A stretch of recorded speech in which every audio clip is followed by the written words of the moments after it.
Hydrogen বা উদয়যান সবচেয়ে হালকা মৌলিক পদার্থ। গ্রিক শব্দ ইদ্র অর্থ জল বা পানি ও গ্যানিস অর্থ উৎপাদক থেকে ক্ষুদ্রজ্ঞান ইংরেজিতে হাইড্রোজেন নামকরণ করা হয়। ল্যাটিনের নাম ইদ্রোজেনিয়াম। হাইড্রোজেন আবিষ্কার করেন হেনরি ক্যাভেন্ডিশ 1766 সালে। তবে এই মৌলটির নামকরণ তিনি করতে পারেননি। নামকরণ করেছেন অ্যান্টনিও লেভেসিয়ার 1783 সালে। হাইড্রোজেন পর্যায় সারণীর প্রথম রাসায়নিক মৌল।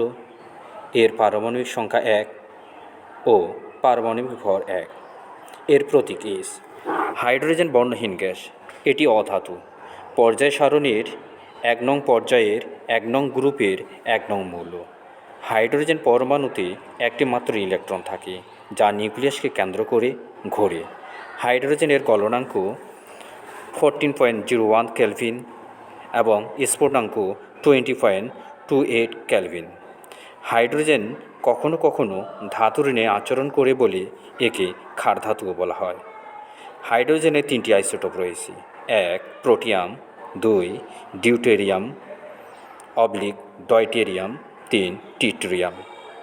সূর্যের 55% হাইড্রোজেন থাকে। এই হাইড্রোজেন আণবিক শক্তির দ্বারা হিলিয়ামে পরিণত হয় এবং সূর্যের প্রচুর তাপ উৎপন্ন হয়।